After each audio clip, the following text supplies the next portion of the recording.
नमस्कार विद्यार्थियों। आज हम अपनी हिंदी पाठ्य पुस्तक से पाठ 11 निर्माणों के पावन युग में का अध्ययन करेंगे। निर्माणों के पावन युग में कविता का यह शीर्षक क्यों दिया गया होगा, आइए हम जानते हैं। आज का युग अनुसंधान का युग है, लेकिन इस प्रगतिशील युग में मनुष्य के नैतिक मूल्यों तथा चरित्र निर्माण का पतन हो रहा है। जिस प्रकार से हम भौतिक विकास कर रहे हैं, ठीक उसी प्रकार से अपने नैतिक मूल्यों का विकास करना होगा। निर्माण का अर्थ है बनाना, रचना करना। यह युग निर्माण का, अनुसंधान का पावन युग है, जिसके कवि हैं श्री अटल बिहारी वाजपेयी जी।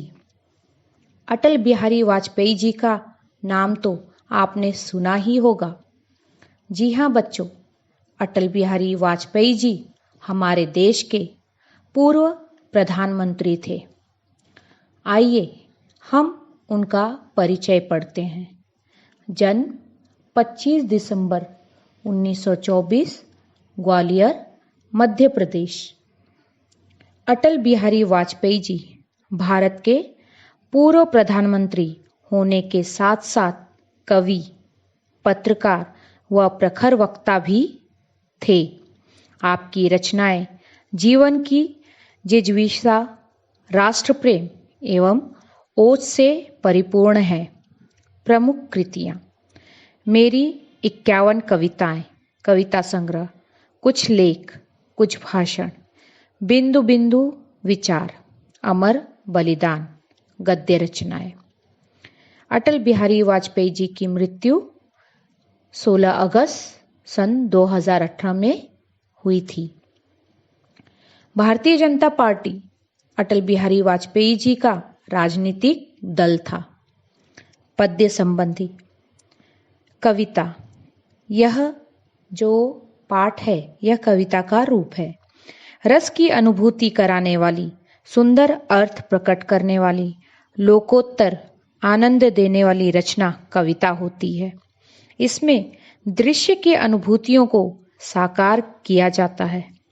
इस कविता में वाजपेयी जी ने नूतन अनुसंधान, संस्कृति के सम्मान, जगत का कल्याण, उत्थान करने के साथ ही साथ चरित्र निर्माण करने को विशेष महत्व प्रदान किया है।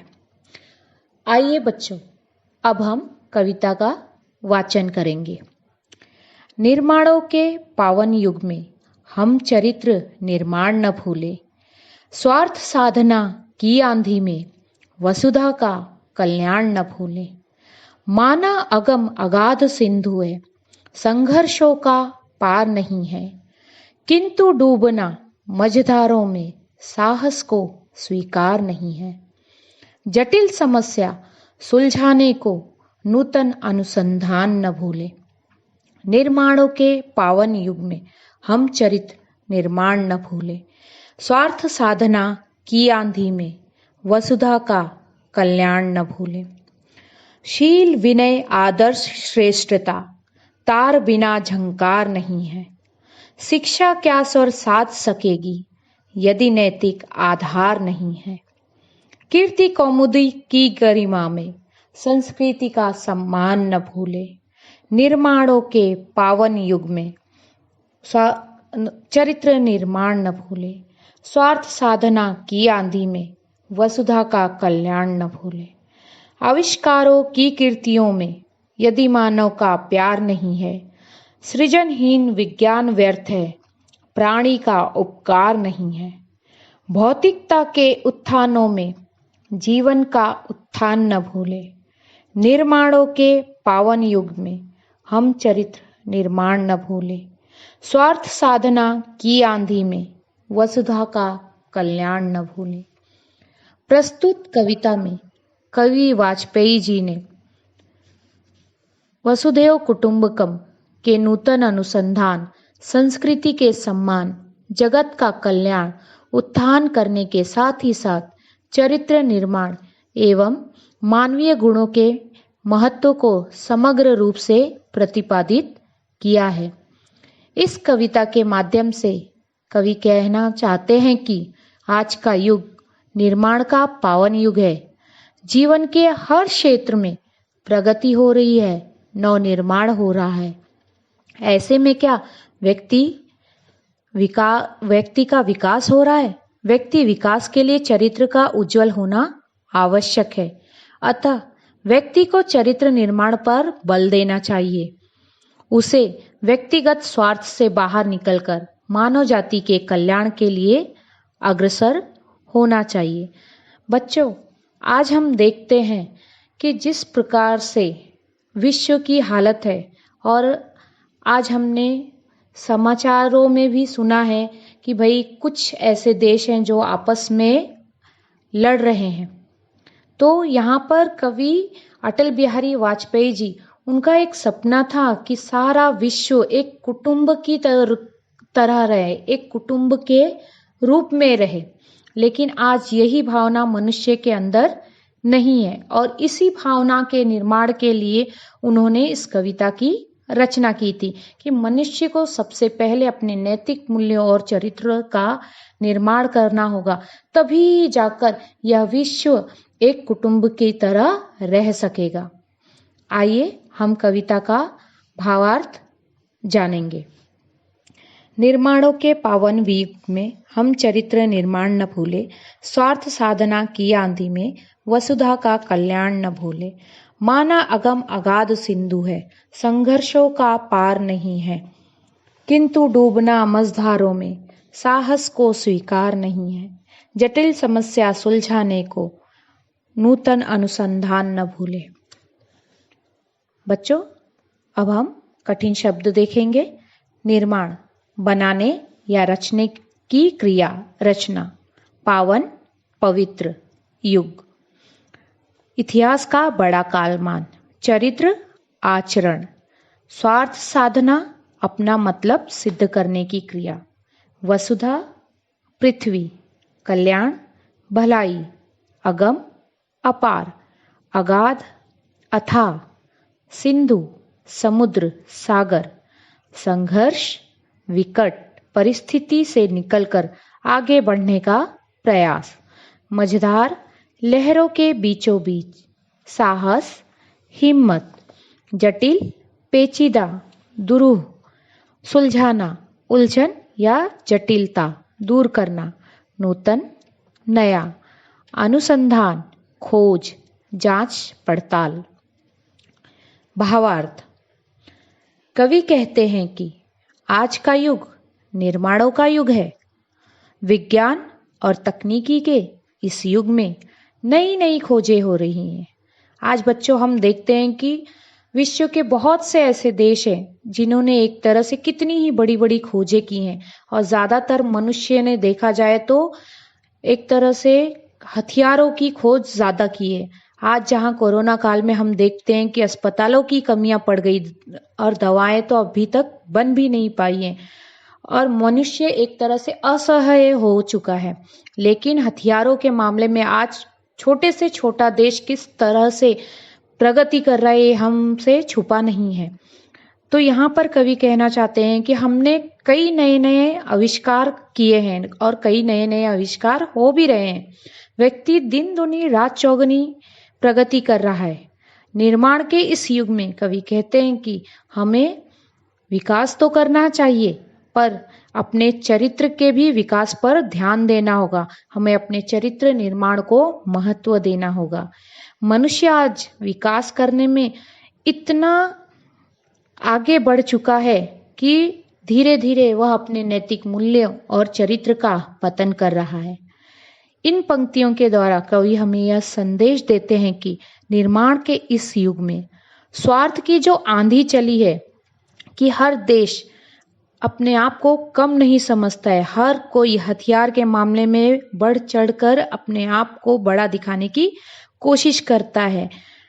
लेकिन हमें संसार के कल्याण की बात को भूलना नहीं चाहिए। नहीं तो आज जिस प्रकार से हथियारों का आविष्कार हो रहा है, जिस प्रकार से लोग एक दूसरे का पतन करने में लगे हैं, तो एक दिन ऐसा आएगा कि जरूर यह वसुधा नष्ट हो जाएगी।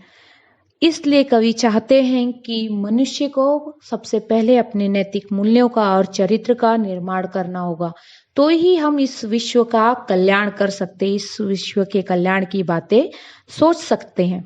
कवि कहते हैं कि माना सिंधु अर्थात समुद्र अपार और अथाह है।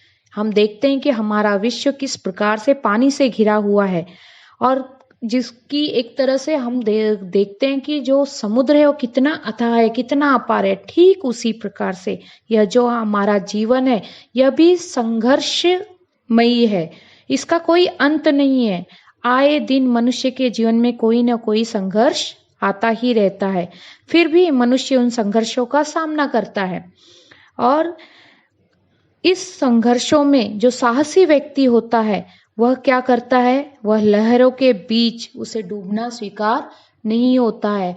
वह अपने संघर्षों के द्वारा इस जीवन रूपी जो समुद्र है इसमें से पार उतर जाता है, और वह अपने इन संघर्षों से पार उतर जाता है और इन संघर्षों के लिए वह अथक प्रयास करता है। व्यक्ति को हमेशा कठिन समस्या सुलझाने के लिए नए नए अनुसंधान करने होंगे, और नए नए अनुसंधान करना उसे भूलना नहीं होगा, तभी वह जाकर अपने जटिल समस्याओं पर एक तरह से सफलता प्राप्त कर सकता है। निर्माणों के पावन युग में हम चरित्र निर्माण न भूले, स्वार्थ साधना की आंधी में वसुधा का कल्याण न भूले। शील विनय आदर्श श्रेष्ठता तार बिना झंकार नहीं है।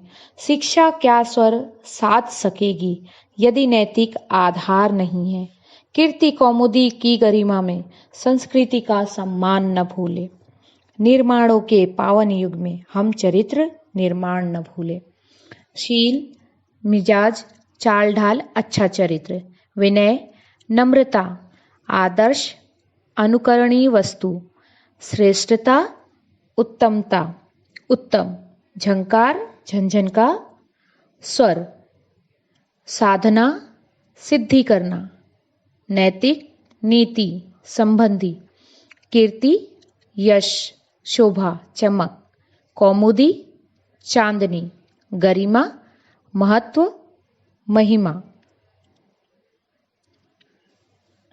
भावार्थ, कवि कहते हैं कि यह युग निर्माणों का युग है, यह युग पवित्र युग है। जिस प्रकार बच्चों आपने देखा कि इसके पहले मैंने आपको बताया कि कवि निर्माणों के इस विकासशील युग में मनुष्य के चरित्र का निर्माण भी कितना जरूरी है यह हमें बताते हैं। हमें विकास की आंधी में इस जगत के कल्याण की बात को भूलना नहीं चाहिए।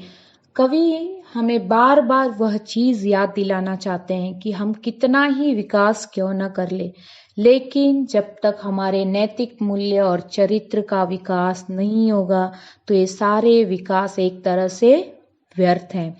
ये बात हमें कभी भूलना नहीं चाहिए। जिस प्रकार संगीत के तारों के बिना झंकार सुनाई नहीं देती, ठीक उसी प्रकार शील विनय आदर्श व श्रेष्ठता के बिना मनुष्य का चरित्र उज्जवल नहीं बन सकता। अब यहाँ पर कवि ने संगीत का एक तरह से उदाहरण दिया कि जिस प्रकार से संगीत सुनने के लिए बिना तारों के संगीत हम सुन नहीं सकते, ठीक उसी प्रकार से ये जो चार बातें हैं शील विनय आदर्श श्रेष्ठता, इनके बिना मनुष्य के चरित्र का निर्माण कदापि नहीं हो सकता। सच्ची शिक्षा वही होती है जिसका आधार नैतिकता हो। यदि मनुष्य में नैतिक आधार ही नहीं है तो वह चाहे कितनी भी प्रगति कर ले, उसकी शिक्षा किसी काम की नहीं है। अभी एक तरह से मैं आपको महाभारत के अश्वत्थामा का उदाहरण देना चाहती हूँ कि जो एक तरह से गुरु द्रोण का पुत्र था, उसे भी अर्जुन के समान ही वह एक तरह से धनुर्धर था, लेकिन उसकी सारी जो शिक्षा थी वह एक तरह से पूरी तरीके से तब धूमिल हो गई जब उसने दुर्योधन जैसे कपटी मनुष्य का साथ दिया। तो ठीक उसी प्रकार से कवि यहाँ हमें बताना चाहते हैं कि हमारी शिक्षा तब एक तरह से नष्ट हो जाती है जब हमारे अंदर नैतिक आधार न हो, तो हमारी शिक्षा किसी काम की नहीं रह जाती, चाहे हम कितने भी शिक्षित क्यों न बन सके। यश प्रसिद्धि रूपी तड़क भड़क में हमें अपनी संस्कृति का सम्मान करना नहीं भूलना चाहिए। यह भारत देश संस्कृतियों का, सभ्यताओं का देश कहलाता है और यहाँ कवि कहते हैं कि हमें अपने देश की संस्कृति और सभ्यता को धूमिल नहीं होने देना है। अपनी यश प्रसिद्धि के कारण, अपने स्वार्थ के कारण हमें अपनी भारत की संस्कृति का सम्मान करना नहीं भूलना चाहिए और इसके लिए मनुष्य के चरित्र का निर्माण होना अति आवश्यक है। बच्चों, आज हम कविता का इतना ही भाग पढ़ेंगे, शेष भाग हम अगले कालांश में पढ़ेंगे। धन्यवाद।